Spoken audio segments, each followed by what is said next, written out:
बातमीचे प्रायोजक आहे हॉटेल आयना, खास फॅमिली सोबत जेवणाची सोय। हॉटेल आयना, किडवाई चौक, सोलापूर।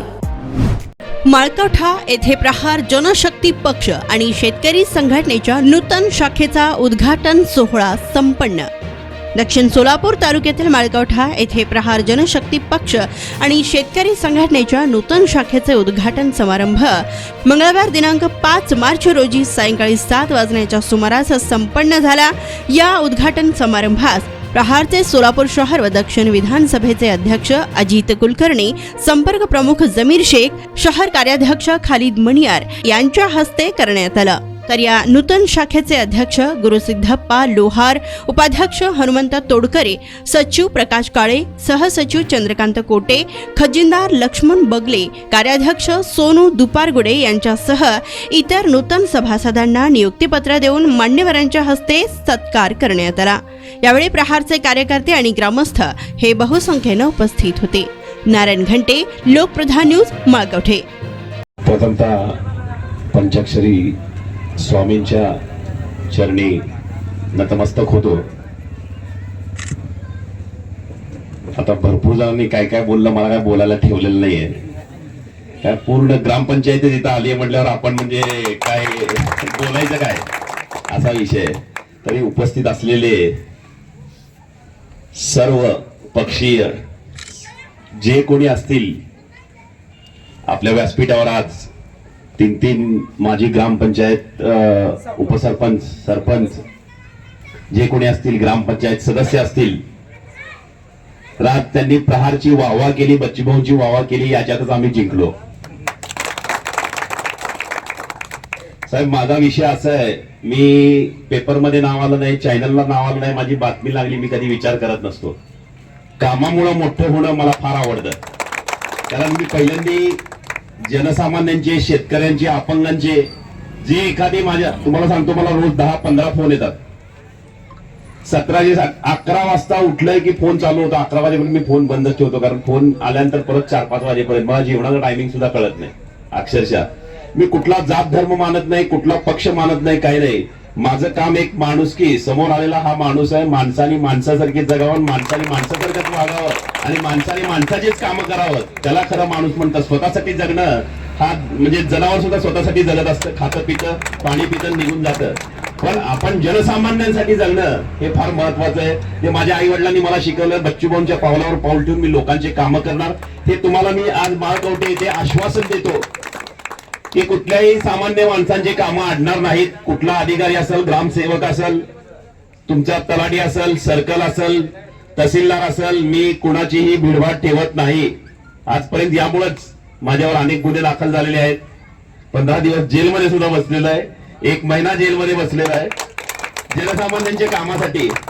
जर एखाद्या अधिकाऱ्याने सामान्य लोकांबरोबर आमची लढाई कधीच नाही, शेतकऱ्यांचं काम आणलं, जनसामान्यांचं काम आणलं, गरिबांचं, कामगारांचं काम आणलं की तिथे प्रहार हातोडा मारलंच म्हणून समजा। मग कुठलाही अधिकारी असू दे, मला त्याचं देणं घेणं नाही।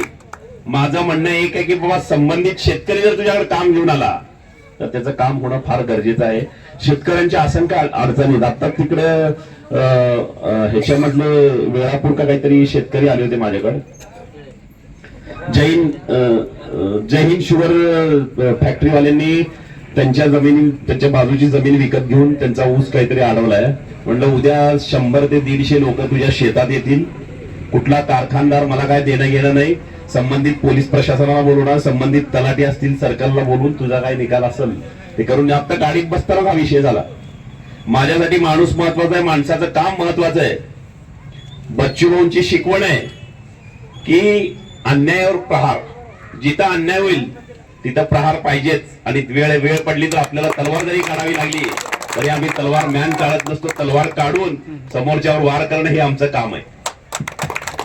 मोठेपणा म्हणून सांगत नाही साहेब, मंदुरच्या शेतकऱ्यांचं पण काम तुम्हाला माहिती आहे। 150-200 शेतकरी किती दिवस झाला उपोषणाला बसले होते। डायरेक्ट मी कलेक्टरच्या साहेबांच्या खालच्या ह्याच्यामध्ये सगळे आमचे पूर्ण टीम असेल आमची प्रहारची, मला अभिमान आहे आमचे प्रहारचे हस्तक पण एकदम माझ्यासारखे जरा डॅशिंग आहेत सगळे।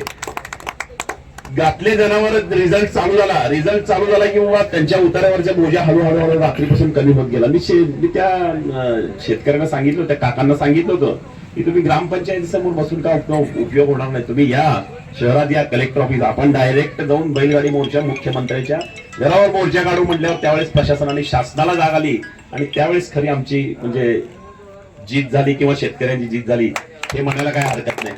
असे अनेक काम आहेत, तुम्हाला खोटं बोलत नाही, जेणेकरून एक शेतकरी पंढरपूरचा काहीतरी टॉवरवर चढला होता. आता तुम्ही कलेक्टर ऑफिस जुना असेल तिथं टॉवर बघू शकता, तिथलं टॉवर काढलेलं ते आपल्यामुळेच काढलेलं आहे.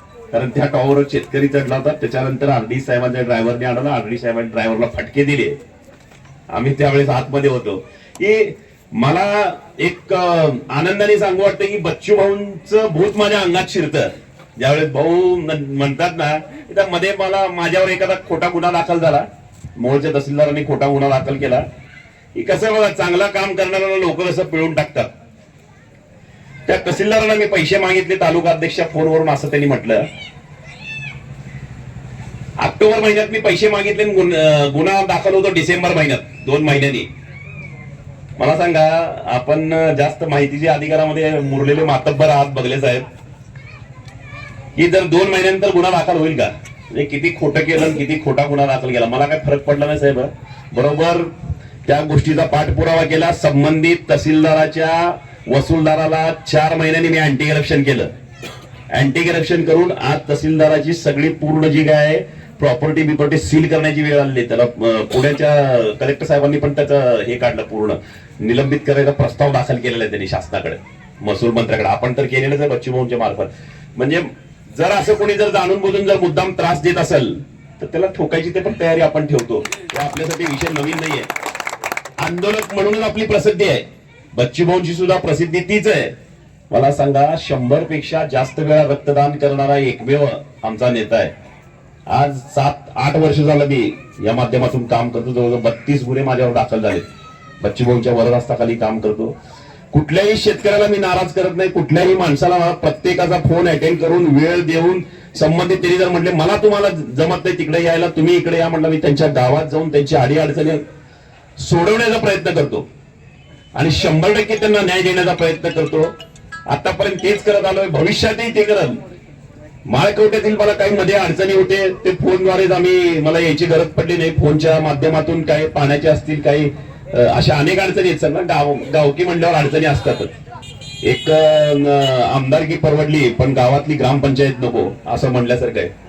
कारण खरंच आहे ते की असंख्य लोकच, अनेक जाती धर्मातील लोक असतील, अनेक पक्षातील लोक असतात, पण आम्ही ते काय बघत नाही साहेब. सामान्य जनतेचं काम कसं होईल, सामान्य लोकांचं काम कसं होईल, अपंगांचं काम कसं होईल, जे निराधार आहेत त्यांना कुठं तर न्याय मिळवून देऊ का, त्यांना कुठं 4 पैसे मिळतील का, त्यांचं जे अनुदान तटलेलं आहे त्या अनुदानाचं काम करणं हेच आपलं काम आहे साहेब. आपलं काम असं कुणाला डिवचायचं किंवा एखाद्या दगड टाकायचं, कुठं तर जातीवाद निर्माण करायचं अजिबात नाही. आपल्याला तर पटतच नाही. मला आनंदाने मी सांगतो साहेब, माझं आज 2 ते 5 हजार मुसलमान आहेत सोलापूरमध्ये, सगळे मुस्लिम समाजाचे. आमच्या हिंदू समाजाचे कमी येतील, पण मी जर एक आवाज दिला तर 2 ते 3 हजार मुसलमान मात्र 100% येतील. कारण तशी टीम तयार केलेली आहे. त्यांच्या प्रत्येक गोष्टीला भांडणं असतील, तंटे असतील, पोलीस स्टेशन असेल, घरगुती मॅटर असू देत, काही असलं तरी अजित कुलकर्णी नाव हे प्रथम येतं तिथं बच्चू भाऊ नंतर. मी माझी स्तुती करणं म्हणजे चुकीचं आहे, पण जेणेकरून की बाबा जनसामान्यांबरोबर, आता मी म्हटलं की बाबा सगळ्यांनाच खुर्च्या नको, आपणच खाली बसूया. मी पण शेतकऱ्याचा मुलगा आहे, माझी सुद्धा शेती आहे दक्षिण सोलापूर मुस्तीला. शून्यातून विश्व निर्माण केले साहेब. काहीही नव्हतं माझ्याकडं, 100 रुपये खर्च करायचा म्हणजे विचार करावा लागत होतो. आज 10 लाख सांगा, 10 लाख खर्च करू शकतो. पण ह्याच्या मागचे कष्ट आहेत. आज मोदी साहेब सांगत असतील, 2 मिनिटं कोणाला राग येईल, की मी चहा विकत होतो ट्रेन मध्ये, ह्याच्यामध्ये त्यांचा प्लॅटफॉर्म दिसला नाही म्हणते, पण मी आज स्वतः खरंच चहा विकत होतो. आणि आजही माझा धंदा रेल्वे स्टेशन सोलापूरला. चहा विकत होतो, भेळ विकत होतो, वडापाव विकत होतो, पुरी भाजी विकत होतो. माझ्यात कॉन्फिडन्स आहे, मी कुठल्याही धंद्याला लाजत नाही. ज्या धंद्यामधून 4 पैसे मिळतात, आपलं घरदार चालतं, आपलं पोट भागतो, तो धंदा चुकीचा नाही. चोरी सोडू ना, हा विषय फार महत्वाचा आहे, घेणं फार महत्वाचं आहे. आणि आता माळकवट्यामध्ये आपली शाखेचं जे काही नियोजन झालं ते जे काही पदाधिकारी असतील त्यांच्या पुढील वाटचालीस मी त्यांच्या हार्दिक शुभेच्छा देतो. आणि नुसतं बोर्ड लावायचं आणि दुसऱ्या ह्याच्यावर बसायचं हे चालणार नाही. लोकांच्या अडी अडचणी सोडवणं, जनसामान्यांच्या 4-4.5 लोकसंख्या म्हणून सांगितलं आत्ताच बगले साहेबांनी. प्रत्येक घरी जायचं, प्रत्येक घरी जाऊन तुमची काय अडचण आहे प्रत्येक ऑन पेपर घ्यायचं. आता एक जनता दरबार सुद्धा लावणार आहे आपण. आता बहुतेक 2-4 दिवसांनी आचारसंहिता लागल. लोकसभा झाली की विधानसभेसाठी आपण जे जनता दरबार लावणार आहे, जिल्हा परिषद असू दे, पंचायत समिती असू दे, लोकांच्या अडी अडचणी सोडवणे हेच आपलं ध्येय राहील. आपल्याला इथं येऊन इलेक्शनला उभा राहायचं नाही, या गावातलं असं प्रतिनिधित्व निर्माण करायचं जेणेकरून सगळ्यांवर मात केली पाहिजे. ते शाखा प्रमुख असलेले काळे आणि यल्लप्पा काळे आणि या सगळ्या कार्यक्रम घडवून आणणारे आमचे बंधू सिद्धाराम बगले आणि या कार्यक्रमात उपस्थित असलेले गावचे सरपंच, माजी सरपंच शिवलिंग बगले, तसेच गावचे माजी सरपंच अमोक्षित थोरात साहेब, तदनंतर या गावचे माजी सरपंच यशवंत वाघमोडेजी, या ग्रामपंचायत सदस्य असलेले संजय इटकरजी आणि अनिल गायकवाड, भीमाशंकर वाघमोडे आणि रमजान शेख, तिकडं दुपारगोडे, महबूब वंटे आणि या गावचे सगळ्या रुग्णांचं सेवा करणारे आमचे मित्र डॉक्टर गौसाहेब आणि सर्व उपस्थित असलेले मान्यवर आणि बंधू आणि भगिनींनो, खरं पाहता आज आमच्या गावामध्ये एक नवं चैतन्य निर्माण झाल्यासारखं वाटत आहे. कारण प्रहार संघटना एक अन्याय विरुद्ध लढा देणारा, संघर्ष करणारा पक्ष, गोर गरिबांना साथ देणारा पक्ष आणि निर्भीडपणे मत मांडणारा पक्ष म्हणजे प्रहार संघटना. आणि मी जवळजवळ अनेक आमच्या गावात सुद्धा काही लोकांनी प्रहार संघटनेचे निरंजन खाडे म्हणा, कोळी म्हणा आणि प्रकाश वाघमारे, त्याच्यासोबत आमचे मित्र काळे, या सर्वांनी मिळून जिथं जिथं काही गरीब लोकांवर अन्याय झालेला आहे, रेशन कार्ड म्हणा, आधार कार्डाची व्यवस्था म्हणा, निराधार योजना म्हणा आणि गोरगरिबांना काय ते रेशन कार्डाची प्रसंग असेल तर हा संघटना पुढे आलेला आहे. त्या युगामध्ये हा कार्य करणारा संघटना म्हणजे एक गरीबाचे दैवत मानलं तरी हरकत नाही. आणि या सगळ्या कार्याला मार्गदर्शन आमचे बंधू सिद्धाराम बगले हे अतिशय प्रामुख्याने सर्वांना एक चांगला असं मार्गदर्शन, तक्रार असू नये त्यांच्याकडे त्याचे गार्डन्स घेतात आणि निर्भयपणे मत मांडणारा आमचा बंधू सिद्धाराम बगलेजी. कारण गरिबांना पुढचं गाव सोडून पुढे कुठलं ऑफिस माहित नसतंय. जवळजवळ गरीब लोकांना त्यांना साथ देऊन आरोग्याची सेवा करणारे असे अनेक उपक्रम या मंडळीने करत आहे, आज पण केलेले आहेत. पुन्हा आता त्यांच्यावर एवढ्या मोठे जबाबदारी पडले की आज त्याला खरोखर शाखा उद्घाटन केलेत साहेब. आणि एक त्यांच्यावर अगदी गावची जबाबदारी पडलेली आहे, जिथे नव्हतं तिथं प्रहार संघटना, हे वाक्य मी आज घोषित करतो. कारण हा पूर्ण वेळ काम करणारे आमचे नेते कार्यकर्ते आहेत, तुमचे कार्यकर्ते आमचे नाही बरं का. आणि हा प्रामाणिकपणे काम करणारे कार्यकर्ते आहेत तुमचे.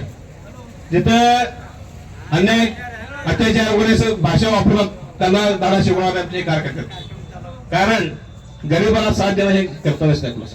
ज्यांना कळतंय त्यांनी पुढे जातोय, पण न कळणारा हात धरून घेऊन जाऊन त्यांच्याशी काम करून घेणारं एक अतिशय महत्वाचं काम आहे. ही आपली संघटना आहे आणि निर्भीडपणे मत मांडणारी संघटना आहे. आणि यापुढे मी गावातील सर्व नागरिकांना एक आवाहन करतो की आपलं जे काय अडचण असतील ते मी कसं घेऊ, कसं करू हे आता तुम्ही निश्चित आज आमचे संघटना स्थापन झालेली आहे. तरी सर्व गरिबांना आणि न कळणाऱ्या व्यक्तींना असं मी यांना आवाहन करतो, हा प्रहार संघटनेच्या अध्यक्षांचे कडून काम करून घ्यावं एवढंच म्हणतो. आज मी इथं थांबतो. जय हिंद, जय भारत. सोलापूरच्या हॉटेल क्षेत्रात नावाजलेलं एकमेव नाव हॉटेल आईना. चिकन बिर्याणी, चिकन अंगारा, चिकन हंडी, आईना special chicken tandoori, chicken 65, chicken Hyderabadi यांसारखे चिकनचे भरपूर डिश उपलब्ध. एक बार खाओगे तो बार बार आओगे. फॅमिलीसाठी खास चिकन बिर्याणी पॅक मिळेल. पार्सलची सुविधा, खास फॅमिली सोबत बसून जेवणाची सोय फक्त हॉटेल आईना मध्ये. सोलापूर शहराच्या मध्यवर्ती ठिकाणी असलेलं प्रसिद्ध हॉटेल आईना टेस्टसाठी एकदा अवश्य भेट द्या. आमचा पत्ता किडवाई चौक सोलापूर. ऑर्डर व बुकिंग साठी संपर्क मुस्ताक शेख 9975 46 67 20 आणि 7972 05 50 22.